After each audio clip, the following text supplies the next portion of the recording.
Unjunk your sleep during Mattress Firm's President's Day sale and wake up a better you.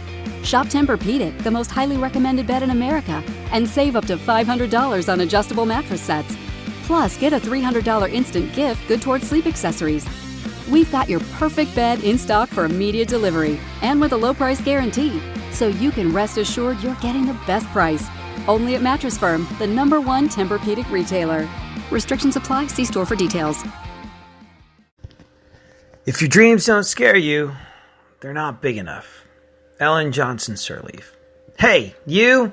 How's it going? How are you? Welcome to this, your Thursday edition of the show. Yeah, Thursday. You know, that means this time tomorrow you will have officially made it through yet another week. This is no small accomplishment. You're doing awesome. Hang in there. You got this. You are a badass. And if you need something, if there's anything I can do for you to make your Thursday better, hit me up.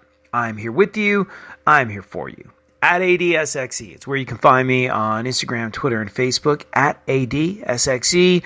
Put it in your phone now in case you need it later. Thank you so much to everybody who started supporting the podcast on Patreon. Like I've said before, it means more to me than I was expecting. It means more to me than I can fully understand or explain, but it made me feel super connected to you and super cared for. And I remember when the first one came in, I was just blown away. I was like, oh my gosh, that's amazing. So if you decide you want to support me on Patreon, that would mean an awful lot. A surprising amount, as I'm finding. If you don't, or if you can't, and you just want to listen, that is cool too. These are conversations about your life and mine. These are conversations that seem to be centering around mental health, and I believe conversations like that should always be free and available to everyone. If you do want to kick in, you can do that. Patreon.com/ADSXE. That's Patreon.com/ADSXE. So like I said, if your dreams don't scare you, they're probably not big enough. And the reason I say that is because I got a really nice message from Kayla on Facebook who said, AD, first, let me say I'm so sorry about the loss of your father. Thank you.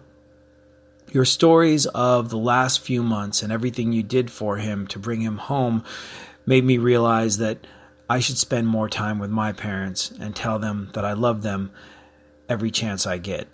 Yeah, you should. I'm not saying that you didn't do that stuff enough, but I can tell you that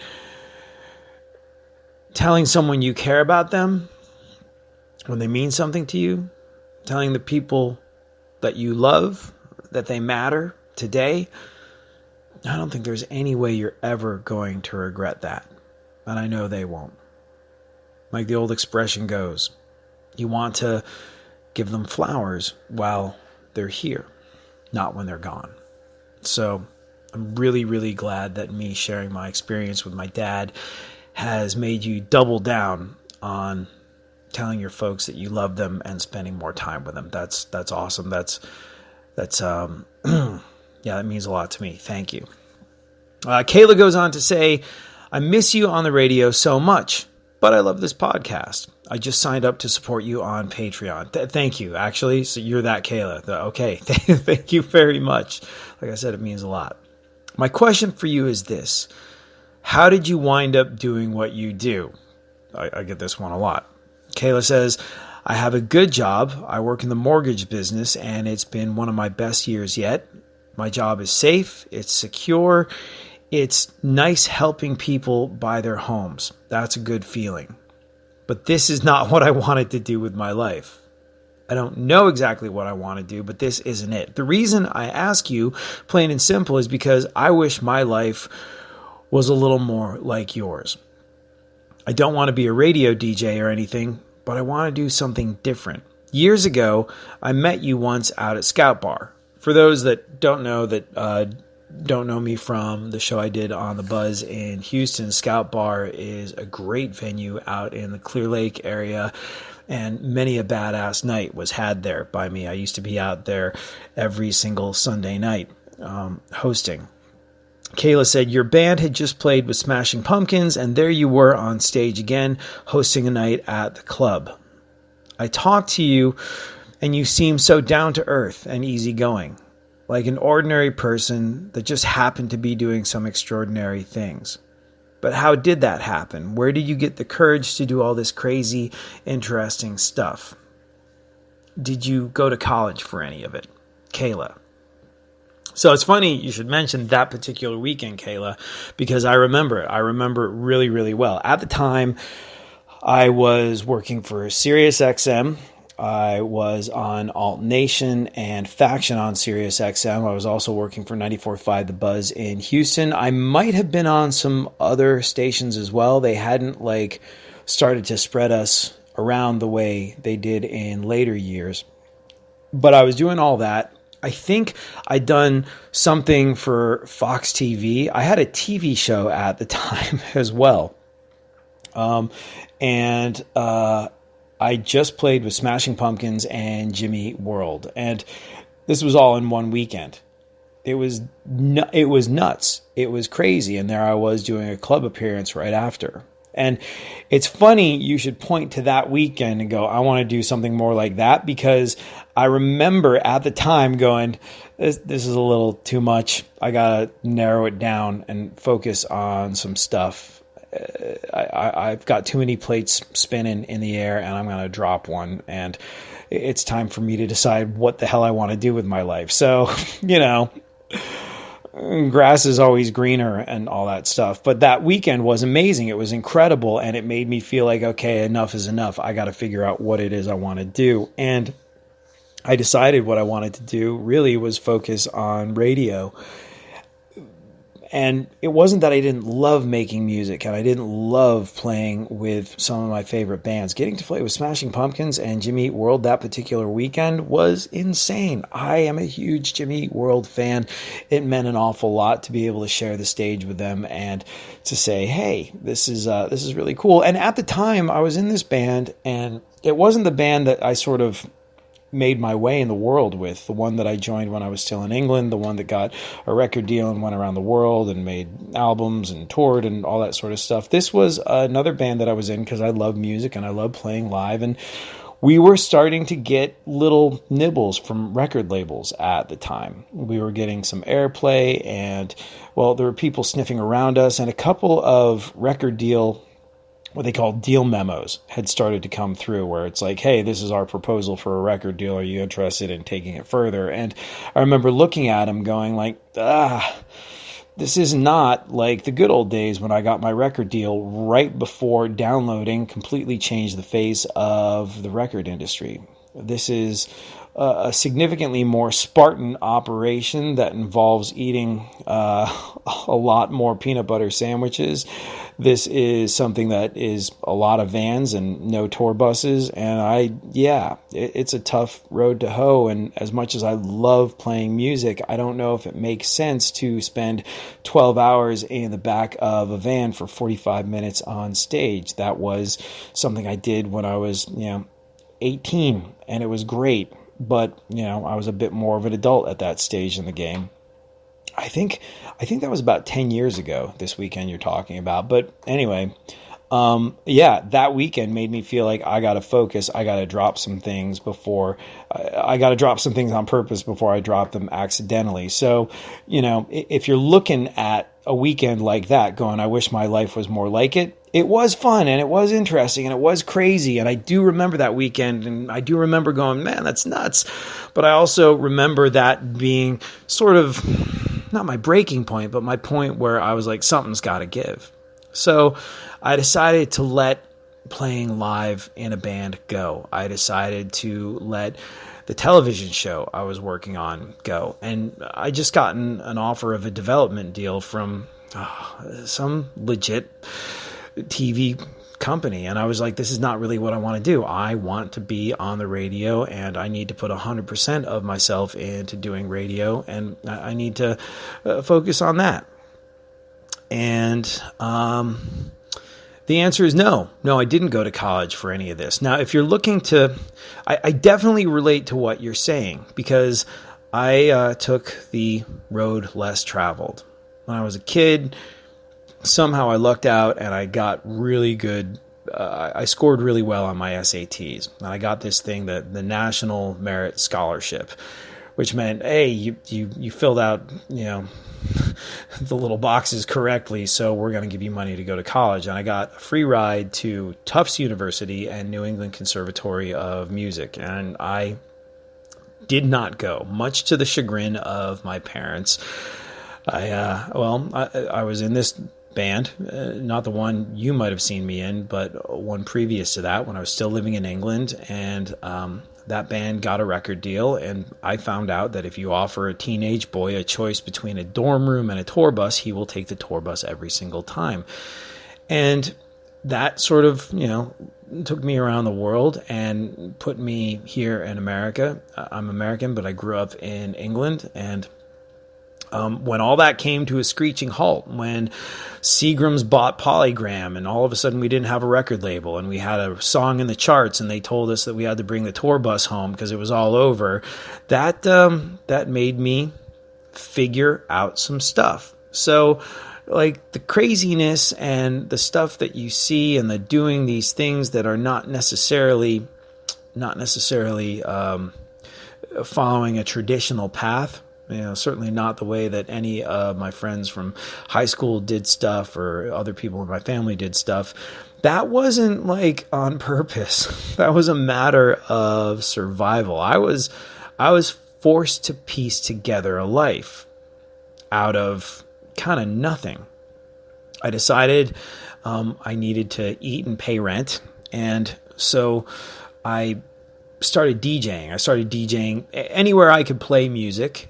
I was living in New York City at the time. Anywhere I could play music and get paid for it, I would. Everything from some swanky clubs and lounges in New York City all the way to the cheesiest weddings and bar mitzvahs that Long Island had to offer. I was doing it because I needed to make money. And, well, there were times where I'd be doing sets at bars and they're like, hey, you need to announce the specials, it's Thirsty Thursday. And I would do that, and someone said to me once, hey, you've got a good voice, you should try and be on the radio.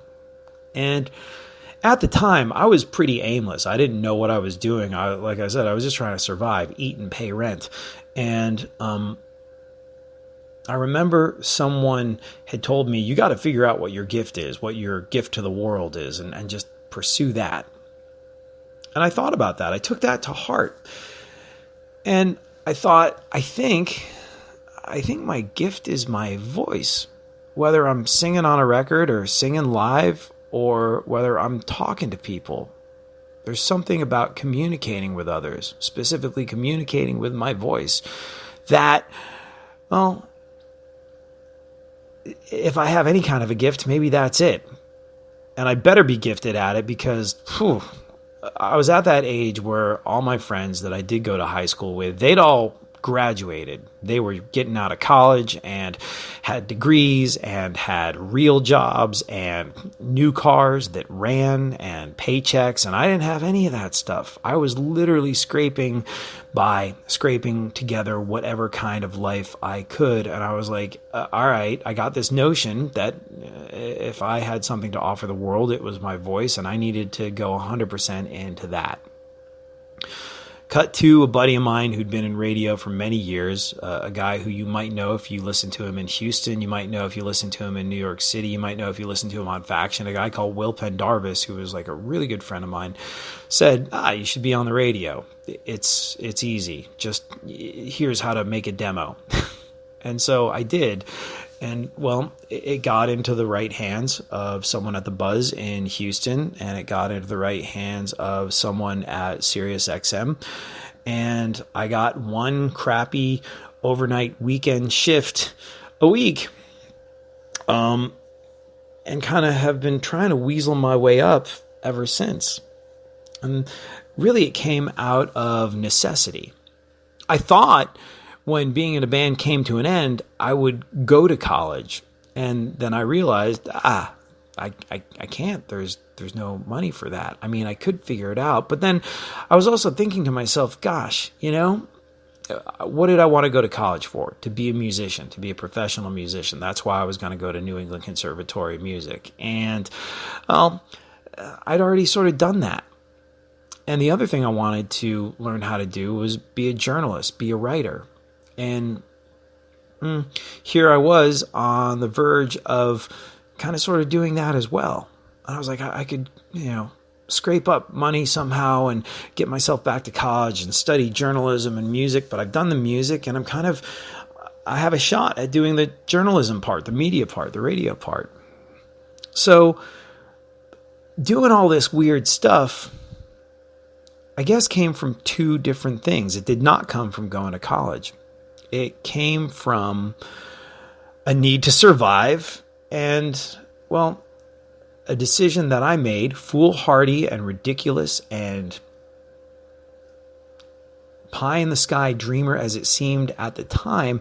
I decided that my gift, what I had to offer the world that was special, was my voice, and that was how I was going to make my way in the world. And it kind of sort of worked out. I mean, I'm glossing over a lot of struggle, a lot of pain, a lot of suffering, a lot of different kinds of things that, would put anybody off wanting to do this stuff for a living. But it worked out. I was forced to piece a life together. And being forced to figure things out for your survival, that's going to produce some interesting results. You've got a good job. You've got a job where you're comfortable. You've got a job where you find some meaning. And these are all important things. But you want to do something that's a little bit more outside the box, or you want to find out what that is or what that's like. And I don't know what that is for you. But the way it worked for me was thinking about what it was I had to offer the world. What was my gift? It sounds so out there and so pretentious and so like some cheesy meme. Oh, what's my gift? Figure out how you're going to give your gift to the world. But I did kind of wind up doing that. And I will say, if you are itchy in your current job, if you're in the mortgage business, and anybody who knows anything about real estate knows that the real estate business has gone crazy over the last couple of years. I'm not surprised you're having some of your best years. People are buying homes left, right, and center. And if you're in the mortgage business, it has been a time full of opportunity and success and profit.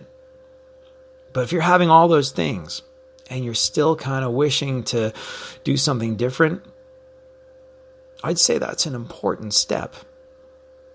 And this goes for anybody that is doing something where they don't necessarily feel like there's a ton of meaning to it.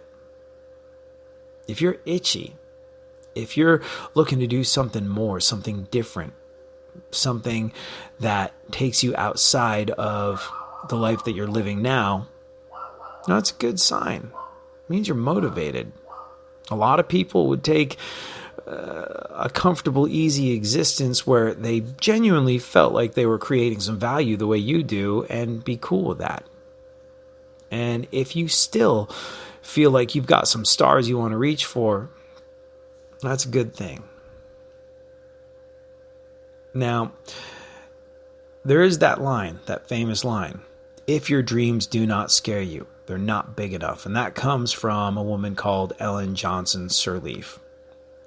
And I don't know a ton about her, but I do know that she did some pretty remarkable things.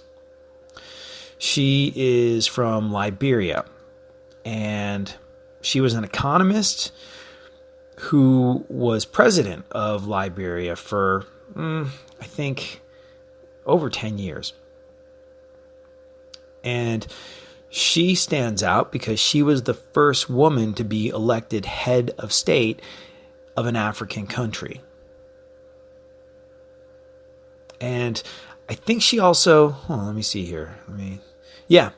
She won a Nobel Peace Prize in 2011 she won a Nobel Peace Prize in 2011 for a non-violent struggle for the safety of women and for women's rights in her native Liberia and all over the world.